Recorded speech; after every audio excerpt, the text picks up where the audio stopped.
The Agenda in the Summer with Nam Kiwanuka is made possible through generous philanthropic contributions from viewers like you. Thank you for supporting TVO's journalism. Standing up for women, staring down the Taliban. I'm Nam Kiwanuka. Tonight on the Agenda in the Summer, voices of Afghan women who refuse to be silenced.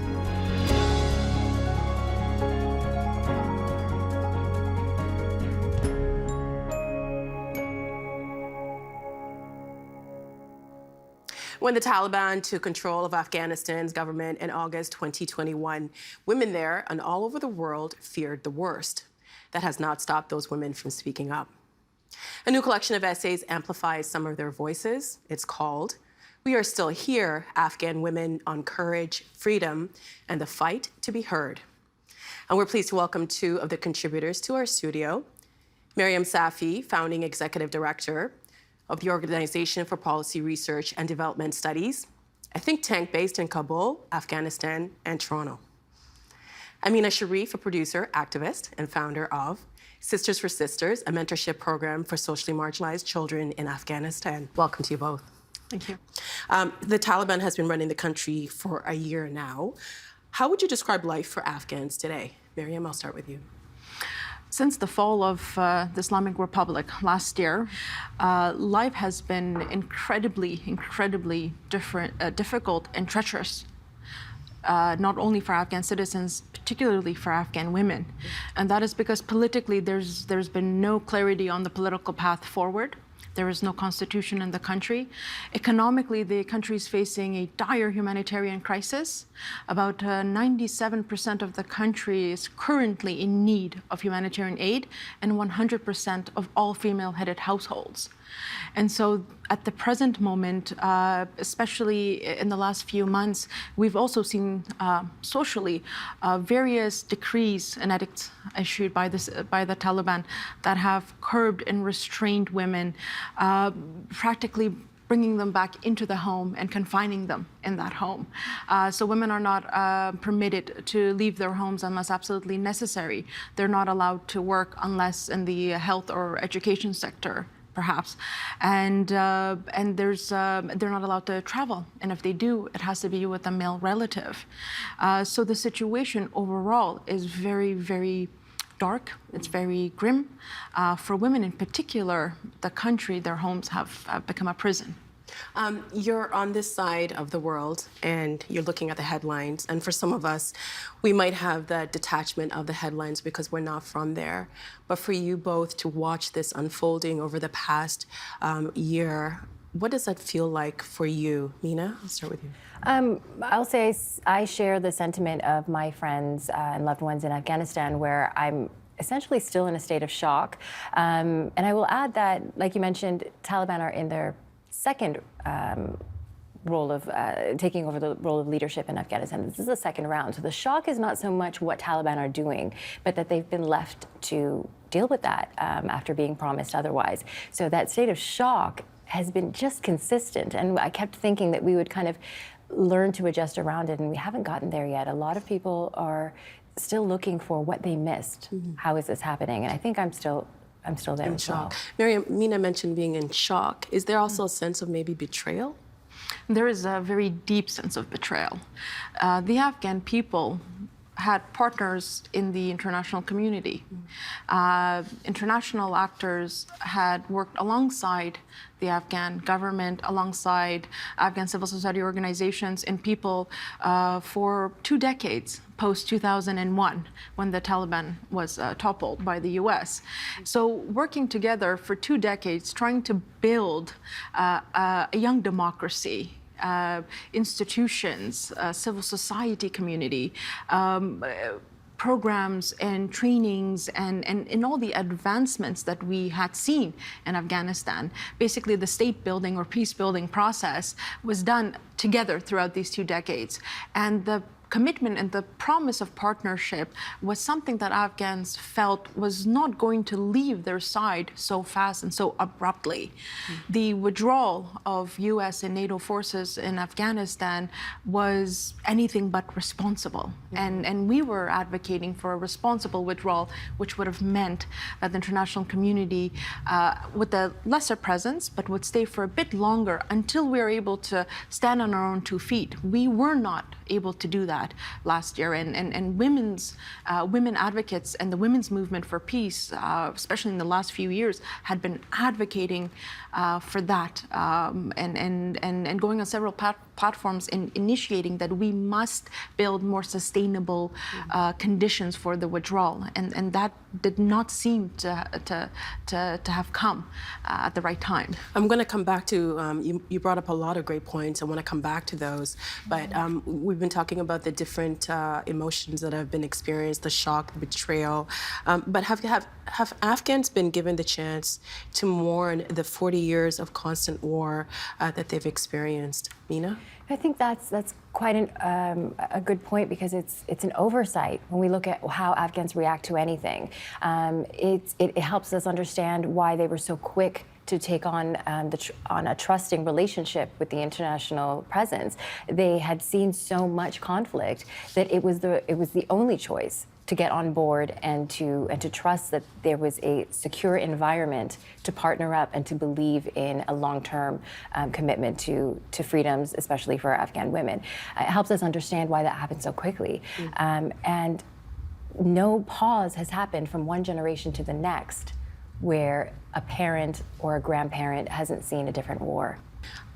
What have Afghan women lost in the last 12 months, Mina? Well, I think from a distance, we need things that are very visual and easy to conceptualize based on our lives in a completely different world. So when the Taliban issued clothing restrictions and said that women needed to dress like this, it was easy for us in the West to understand that. It was something visual. This is what Taliban are saying they wear, and it appears that that's not Afghan clothing. But that's such a surface level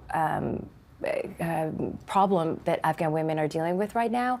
They want basic human rights. And I think that message isn't getting across because we're unable to see just how bad it is. When they say that women need a mahram, so an escort to leave, a male escort to leave their home. A family member or yeah. Correct. Some of them just don't have that option. It's not so much that they want the liberty to walk the streets freely. Sure, they do, but a lot of women are at that point that they can't do that. They don't have the option to go buy food for their children because they can't comply with those new rules. So what happens to them if they can't go out to do all this? Well, based only, I can say, on the first round of the Taliban leadership, people had to find solutions like dressing as men to escort family members. Sometimes your family member escort is a 2-year-old child. It's a matter of sensibility and just being able to accommodate that for your survival. We're not at liberation of rights yet, and I think because that's where we are in the West, we tend to want to see it through that lens in Afghanistan. These women are asking for the right to work, the right to access food, and the right to very basic freedoms. I want to read an excerpt from the book, and this is from the editor, Nahid Shalahimi, and what she wrote in the book. Women's voices are banned from the radio. Women can no longer appear on TV. Mirrors in offices and other buildings have disappeared. Beauty salons have been closed. Women can no longer travel long distances without a male family member accompanying them. The colors, the beauty, and the diversity are supposed to disappear. Even our flag has disappeared. Instead, the colorless black and white flag of the Taliban flies. The Ministry of Women's Affairs was closed in September 2021 and replaced by the Ministries of Prayer and Guidance and the Promotion of Virtues and Prevention of Vice. One of the ministers even went so far as to say the only 2 acceptable places for a woman are at home or in a graveyard.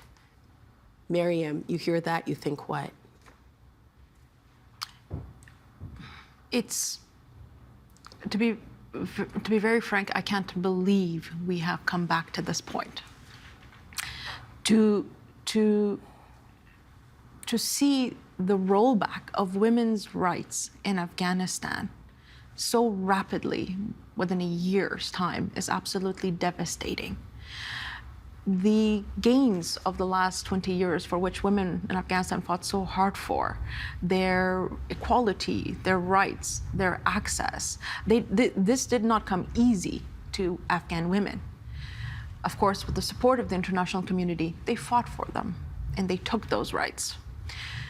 So when I hear that the Taliban, several statements they've made where they basically, pronounce the role of women to be only within the household, it's very, very tragic.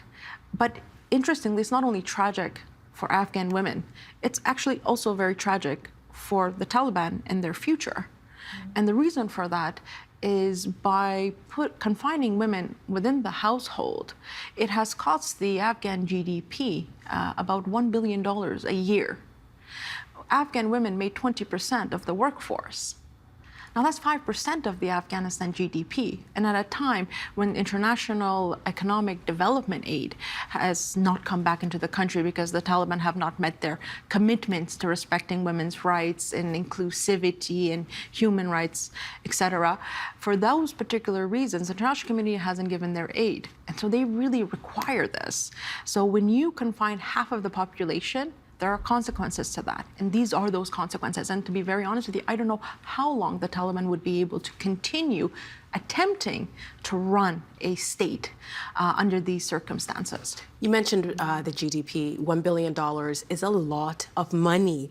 So if they stand to lose, what would you say this modern-day Taliban is afraid of when it comes to women? See, the Taliban are not one homogenous group. They're quite fragmented. And so one of the things that are quite important for the Taliban is to keep the cohesiveness of this group. To do that, one of the main pillars of their fight or their jihad in Afghanistan was to free Afghan women from the domination of Western countries and Western values that are not aligned with our cultural values or our religious values. Now, that's been the ideology that they've been fed. Now, for the leadership of the Taliban to now start allowing women to work or to go to school, it would signal to the foot soldiers, upon whom the Taliban leadership rely on immensely, it would signal that, well, the last 20 years, this ideology was wrong. This narrative was wrong.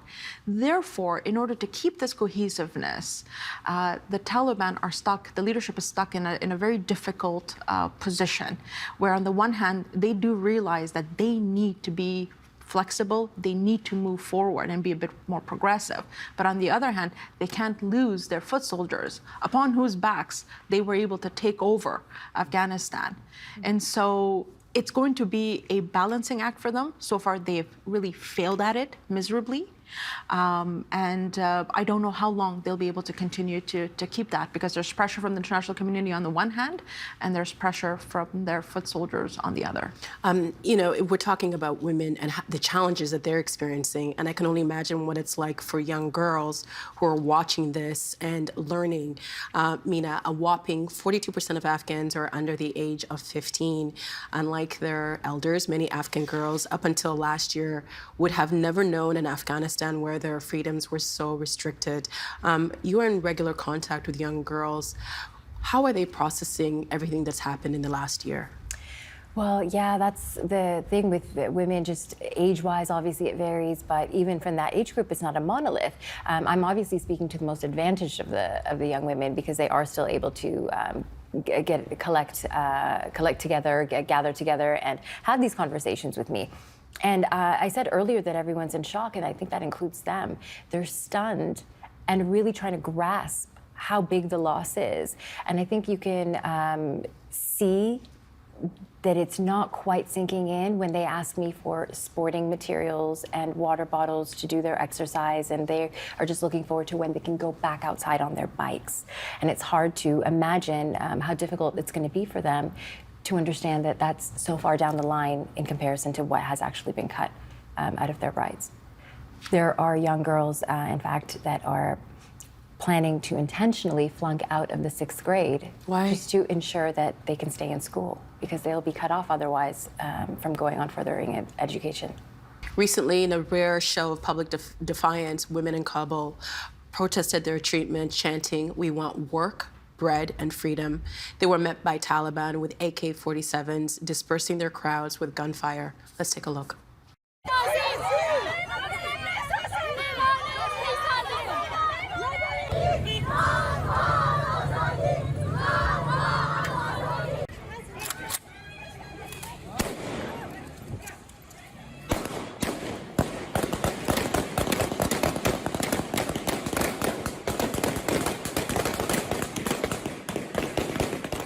Watching that is very hard. Just hearing the cocking of the guns, what sort of risks do women run by defying these rules against them, working, seeking education, wearing the full veil? Miriam? Death. That's the risk that they're taking when they're going onto the streets and protesting in front of a group that was and continues to be a terrorist organization. Death is the risk for them. And we've seen on multiple occasions women going onto the streets and chanting. And this chant in particular is quite unique and important. They're chanting for bread, work, freedom. And the reason why they've put it in that order, I believe, is bread signifying, of course, food, nourishment to live. Work meaning after bread. That's not where it ends for us. That's not where our demands end. Because the Taliban continue to espouse a narrative that if we fill hungry stomachs, then our society will be absolutely fine. But the women are saying no. Bread, then work. Independence. Because in Afghanistan, when women bring home an income, that ensures that they have a voice. And then after that, freedom. Now, all three are women's demands in Afghanistan, not just bread, meaning not just humanitarian aid. And that's something that Afghan women, especially those who have been evacuated and who have left, have been advocating to international donors and actors for the past year, saying that humanitarian alone is not the only demand of Afghan women. And that we need continued international support to be able to bring development in the country and capacity building and empowerment. And we have to have the Taliban to show those flexibilities and to relax on their restraints so we could do that.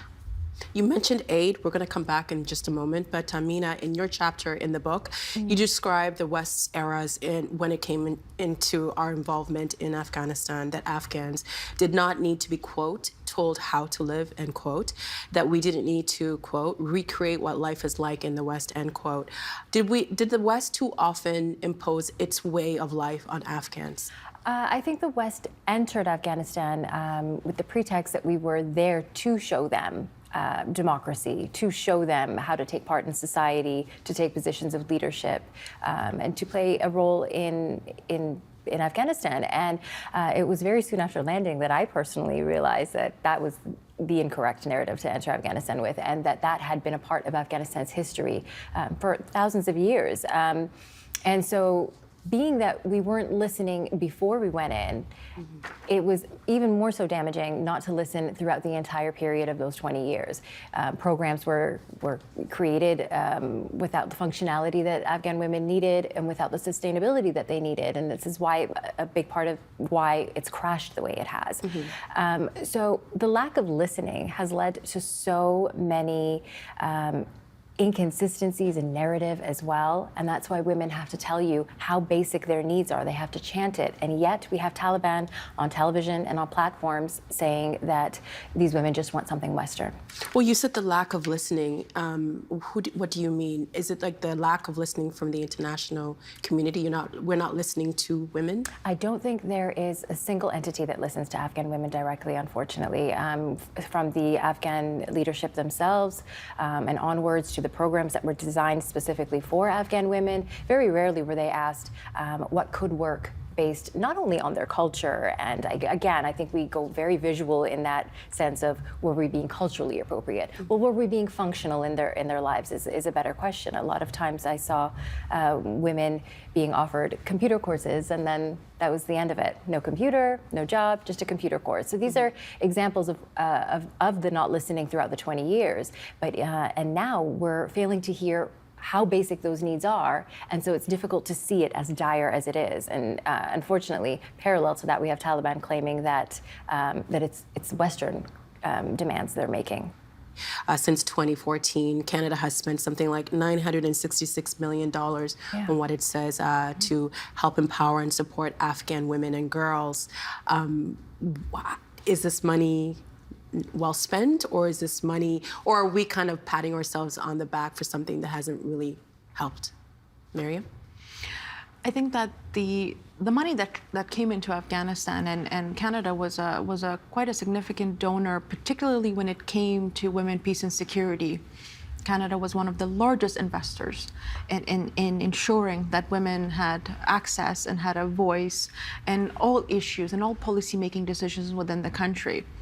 But the problem is, as Mina described earlier, the problem is that the state-building agenda or the peace-building agenda in Afghanistan is not an only example. We've seen this happen in several countries before that. We saw this similar scenario in Rwanda, for example, and other countries. And what we see is that there is always a blueprint for state building and peace building that always comes with international actors. And that blueprint is designed outside and then imposed locally upon the host society.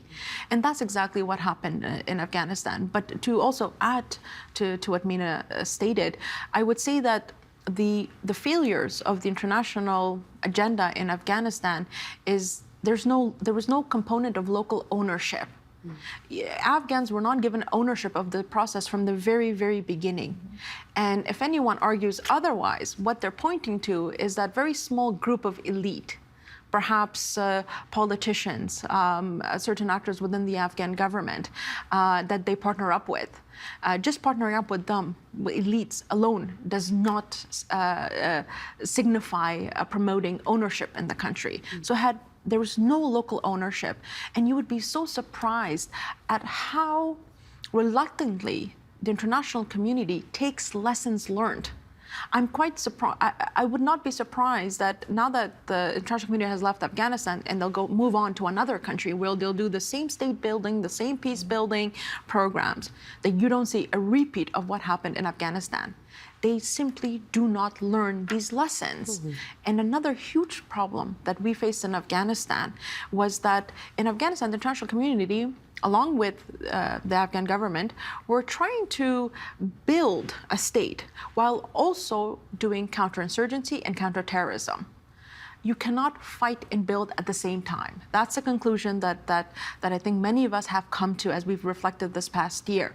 And that's what we were doing in Afghanistan. We were building and fighting at the same time. Do you think that Western countries should recognize the Taliban as the government? Mina? No, just because if we are going to recognize them as a democratically elected government, they are not that. And as far as aid reaching people directly, there are ways to do that, and there are ways to do that that have been shown through, for example, Afghan examples of direct access to local communities most in need. I think that it's also a great example of how the system was always designed from the outside rather from the inside out. And there is ample opportunity to work with the Taliban if needed, but with follow-up and measure control of where that aid is distributed. I think it's not a matter of working with the Taliban. It's about placing conditions on how the aid is distributed and monitoring it closely, which didn't happen in the last 20 years. So we're quite concerned about that happening to good measure with the Taliban now. You were both born in Afghanistan and left for Canada when you were young.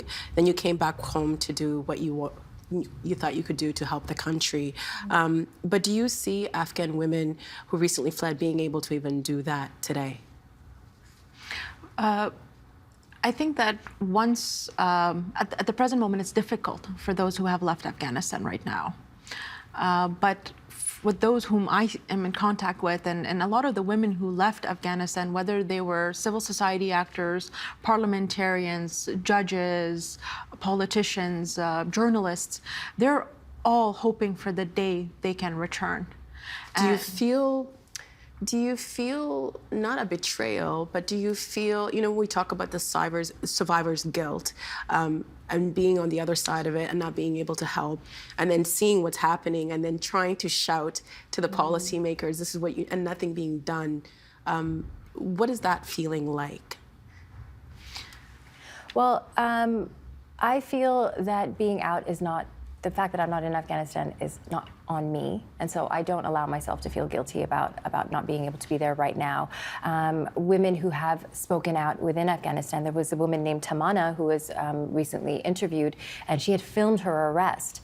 And had she not filmed her arrest, they would have continued to deny that she was ever arrested at all, which they do. But she has videoed that and believes that that's why she survived her arrest and the torture that ensued afterwards. So we know for a fact that it's not safe for women to speak up. And so we have to be the extension of their voice outside of Afghanistan and speak up for them. And to feel that as a duty makes me feel responsible and still a part of my Afghan community in that sense. Miriam, we have about 30 seconds left. For policymakers who are watching this show, what do you want them to know?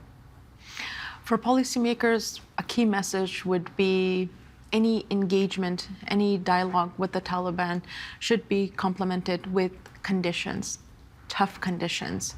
And these conditions can be on relaxation of restrictions on women's mobility, respect for women's rights, respect for the Constitution, and respect for citizens' rights to bring about an inclusive government in their country. Without these conditions in place, we will not see a change in the Taliban, and the Taliban will continue to progress this way. There can be absolutely no recognition of the Taliban unless they start meeting some of the promises and commitments they themselves made when they took over Kabul, and that was an inclusive government, respect for women's rights, and a constitution that would espouse equality. And we haven't seen any of that come about so far. So unless that's met, recognitions should be absolutely off the table. But in addition to that, they have to place pressure. They have to use their leverage, which is the humanitarian aid that is going into Afghanistan, to be able to make headways with the organization. Miriam Amina, thank you so much for being on the show. We appreciate your insights and your voices. The book is called We Are Still Here, Afghan Women on Courage, Freedom, and the Fight to be Heard. And it's kind of cool that Margaret Atwood wrote the foreword. Yes, absolutely. Yeah, great. That's quite wonderful. Thank you so much. We appreciate it. Thank Thank you. And that is tonight's agenda in the summer. I'm Nam Kiwanuka. Thanks for watching TVO and for joining us online at tvo.org. And we'll see you again next time. The Agenda in the Summer with Nam Kiwanuka is made possible through generous philanthropic contributions from viewers like you. Thank you for supporting TVO's journalism.